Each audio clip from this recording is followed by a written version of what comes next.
bonjour à tous, merci d'avoir accepté cette invitation à Culture Chanson. Alors j'ai quelques bonnes nouvelles. D'abord, c'est que cette association a 1 an. Alors 3 dort encore, je pense que tu as eu du mal à ce matin. Donc on va laisser 3 dormir. Et non, tu t'es moi, artiste, comment je peux faire pour aller jouer à Garçon la Note? L'idée d'animation en terrasse de café, ça existe partout. Cependant, la force de Garçon la Note, c'est son sérieux, sa pérennité. 18 ans, effectivement, là déjà sur Auxerre. Et le succès, la fidélisation qu'on peut avoir vis-à-vis des publics et la qualité de la programmation, bien sûr. Donc ça représente à peu près 250 concerts par an, tous sur juillet-août. Donc nous sommes vraiment sur la période estivale. On fait participer à peu près, sur les 10 villes qui participent à Garçon la Note, à peu près 180 cafetiers. Et c'est un public d'à peu près 50 000 personnes sur ces 2 mois, si on ajoute toutes les villes les unes avec les autres. Donc l'idée du festival, c'est d'animer les terrasses de café. Donc il y a déjà le principe de base, c'est d'être un café avec une licence pour pouvoir servir à boire sans forcément servir à manger. C'est un festival gratuit, ouvert à tous, avec des contraintes pour les artistes d'autonomie technique. Et voilà, le gros avantage de ce festival, c'est d'être présent du lundi au samedi. Donc on peut programmer en semaine, donc sur une région comme la Bourgogne, qui est assez centrale, avec passant par la 6. Ça peut être très intéressant pour le routine. Le contexte économique et de diffusion étant ce qu'il est pour la création, on est amené de plus en plus à recevoir des artistes de renom.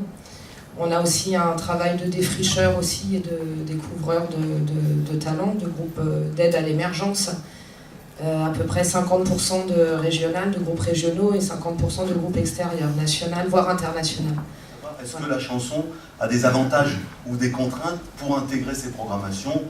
Voilà, je pense que c'est aussi intéressant de voir que certaines opérations vont être spécifiquement chanson.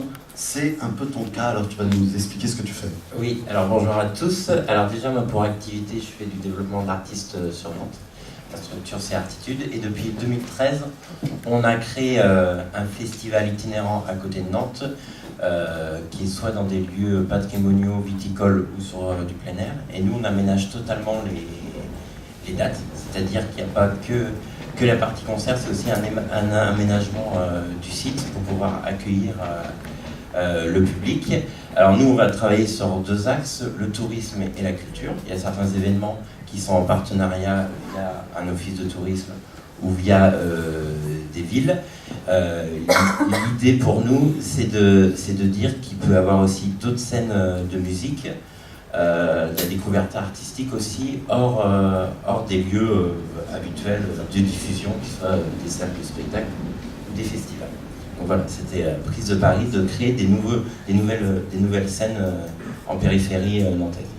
Puis tu me disais, quand on préparait la conférence, qu'il y avait aussi, on fait pas la chanson pour rien aussi, que je dis toujours, il y a le son, il y a le sens, et que pour toi, le concept avait aussi du sens quand on rattachait l'esthétique chanson à, par exemple, oui, une programmation de ce type. Voilà, parce que quand on va sur des domaines viticoles, c'est vrai que du coup, ils vont être plus, il va y avoir une affinité, parce qu'il y a une histoire aussi sur des lieux, sur des châteaux, il y a une histoire, et la chanson, et ça va être aussi une demande de leur public, et l'esthétique qui va être demandée, ça va être plus autour de la chanson, ouais, en tout cas. Ouais. Est-ce que c'est facile de travailler justement, comme ça, une question à la volée, avec les vignerons, d'aller les voir? Ils sont toujours ouverts. Ils sont toujours ouverts. Ça s'appelle ça un festival, d'autres diront que c'est une série d'animation, ce qui n'est pas pareil. C'est-à-dire qu'on commence nous le 21 juin et on va jusqu'au 12 août. Après, on travaille tous les week-ends, donc tous les week-ends, le vendredi, le samedi et le dimanche matin. Donc nous avons des concerts, à peu près 70 concerts gratuits en accès libre qui sont dans la rue, mais aussi dans les églises. Puisqu'il y a une partie de musique classique dans les églises et une partie de musique actuelle qui est en extérieur sur les grosses scènes, qui sont réparties sur à peu près 17 sites, mais vraiment uniquement au centre-ville. Voilà. D'accord. Et pareil, lorsqu'on a préparé la conférence, je te demandais si, alors, au niveau des élus, est-ce qu'il y avait eu un cahier des charges un petit peu pour canaliser l'opération? Est-ce que l'objectif c'était pour... D'ailleurs, tu me l'as dit, concernant les artistes, tu prends aussi beaucoup d'artistes... Beaucoup d'artistes locaux, parce que donc locaux. la Maison du Boulanger, donc le centre culturel d'où je suis ici, où je suis chef de projet, on est en charge aussi de financer certains albums d'artistes locaux, donc on fait aussi de la production artistique et du financement. Et donc ces artistes locaux qui ne sont pas vraiment très connus par le public troyen, c'est la possibilité aussi de présenter l'album au public et de jouer face au public qui, public à Troyes comme dans d'autres villes, ne connaissent pas leurs propres artistes. Et comme tu dis aussi, c'est vrai que les artistes ont cette réputation de soifard qui est complètement Qui est pas vrai. has-been. Ça C'est un cliché suranné. Non, je programme plus de 100 concerts par an. 100 concerts, allez, on va dire 300 artistes à la louche en moyenne. J'ai jamais de problème. Mais les cafetiers, effectivement, c'est parfois difficile. D'où la nécessité d'avoir un médiateur, un régisseur général, quelqu'un qui s'occupe de l'accueil pour faire un peu la médiation. Ça c'est très juste, et puis de les briefer. Oui, ça, c'est clair. oui. Quand les gars arrivent à 18h et qu'ils repartent à 1h et que voilà une mentalo. Ah non, mais c'est ça. C'est la difficulté en tout cas de cet exercice-là, de faire... Oui, j'ai une anecdote, c'était pas moi, c'était mon prédécesseur. Moi, sur les 18 ans de Garçon la Note, ça fait 8 ans que je m'en occupe. Mon prédécesseur, Fred Duvet, était en terrasse un jour, et donc le patron de bar arrive et demande, bon, il y avait le groupe, tout ça, et demande, bon, pour les boissons, comment ça se passe? Et Fred répond, ça se passe très bien, merci. Après, j'ai eu la chance d'avoir 17 ans en 76. Et donc, comme tout jeune éclairé, évidemment, la déflagration du punk m'a touché en plein vol. Et puis, je pratique le vélo, et en faisant du vélo avec des potes, je me suis dit, là, il faut faire un truc entre le village qui est le mien et la grande ville qui est Bordeaux. On va mettre en place quelque chose qui tienne du festival itinérant, dont les déplacements seront à vélo, et dans chaque village, on s'arrêtera pour faire des concerts, boire du vin. On était les enfants du village devenus ceux qui géraient la SMAC de la ville-centre. Dans ce pays, on fonctionne malheureusement en silo. D'un côté, il y a le tourisme, d'un côté, il y a le sport, d'un autre côté, il y a la culture, d'un autre côté, et personne ne se parle.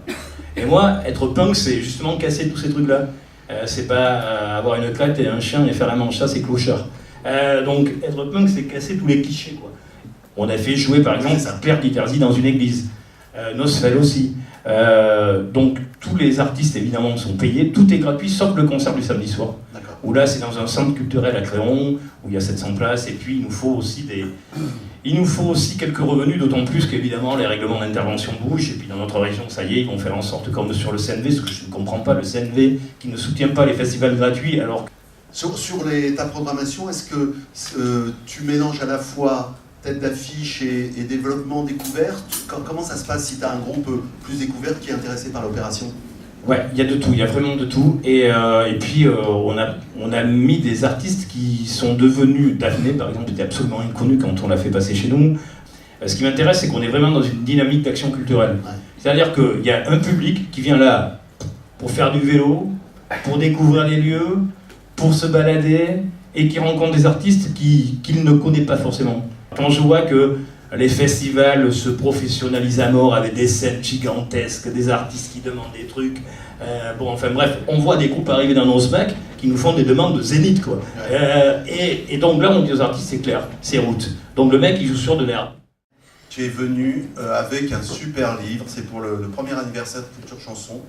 Tu t'offres à tous les adhérents de Culture Chanson. Tu n'as pas dit ça tout à l'heure. Le livre s'appelle En avant la musique, sur les relations complexes entre musique et tourisme. Alors je ne vais pas trop te demander de parler du livre, parce que sinon on y est jusqu'à demain matin. Mais tu vas quand même nous en parler un petit peu, et surtout, je voudrais savoir comment tu vas réagir par rapport à ces expériences. Donc en termes d'animation, on sait bien faire, on sait faire des festivals en France, on a des quantités... que ce soit des petits ou des grands, dont certains ont une notoriété internationale, mais il ne faut pas se tromper, la plupart ont un public national, hein, même sauf l'art lyrique, que ce soit les francophonies, que ce soit Jazzy de Marciac, hein, par exemple, qui est formidable, hein, 250 000 spectateurs, pour une ville de 1200 habitants, mais c'est du local. Hein. Vous savez, en général, c'est des collectivités, c'est la mairie qui va organiser, qui va prendre la décision d'organiser. Bien entendu, leurs électeurs, c'est les habitants. Donc, on va d'abord essayer de satisfaire la clientèle locale avant d'essayer de faire venir des clientèles touristes. Après, il y a l'exploitation patrimoniale de la musique. Et c'est ça qu'on ne sait pas faire en France. Tout le monde n'a pas les Beatles qui est né dans un quartier de la ville. Mais bon, Liverpool, c'est une friche industrielle. Il n'y avait rien, il n'y avait pas de tourisme, il n'y avait rien du tout. Ils se sont dit, on va exploiter quand même la musique des Beatles. Et c'est une ville aujourd'hui qui est complètement qui a été réinventée autour de la musique. C'est un immense musée à ciel ouvert maintenant, avec 300 000 à peu près touristes là qui viennent pour les Beatles. Alors nous, on a Brassens, oui, mais Brassens, si vous prenez le musée Brassens, c'est 60 000 visiteurs. Il y avait un exemple qui est intéressant, mais là c'est du privé, c'est Joséphine Baker au château de Milan. Le château où elle a habité pendant très longtemps avec toute sa famille, etc., a été racheté par des privés qui exploitent effectivement, ils n'ont pas tort, l'œuvre de Joséphine Baker, son image, etc. Et eux sont pas loin de 200 000 visiteurs. Pour rebondir sur ce que dit madame, moi je suis par exemple musicien indépendant, j'ai été ex-batteur de Ménélique, le rappeur français. Est-ce que le patrimoine ne gagnerait pas à proposer de la diversité? Les musiques actuelles, c'est très vaste.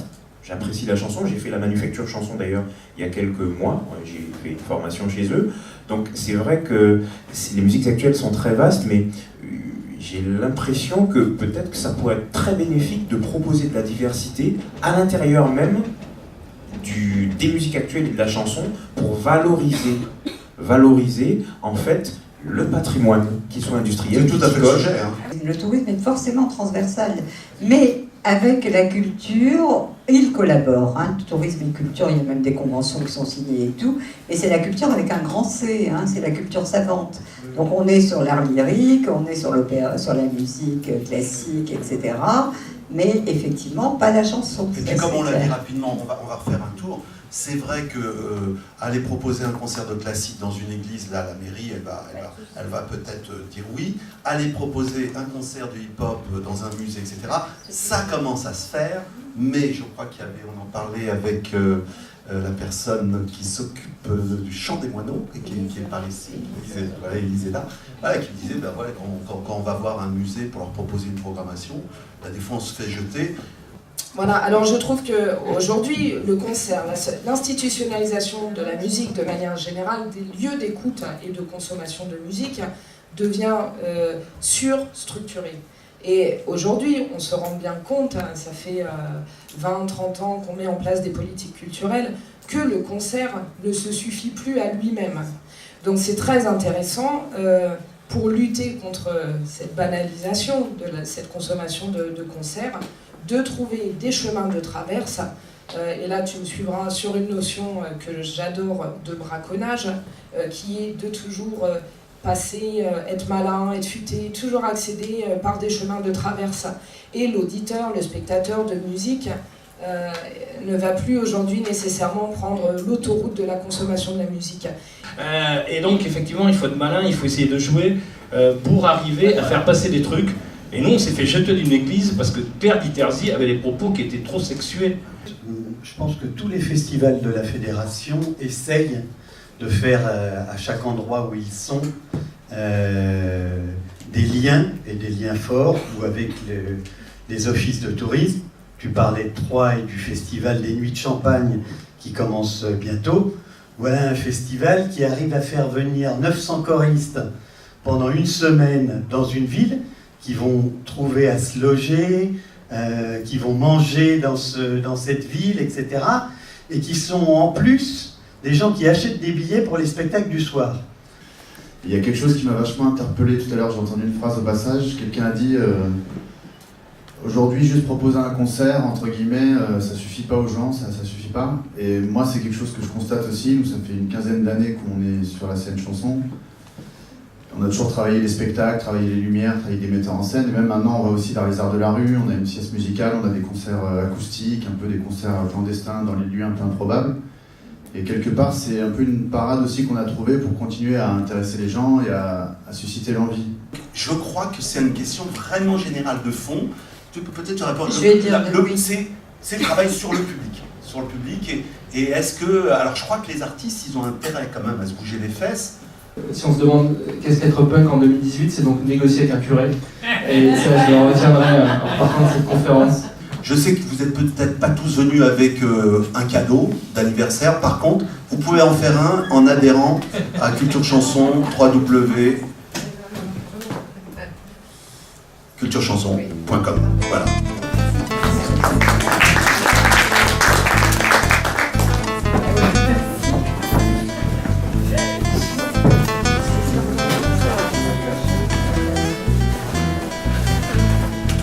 Maintenir,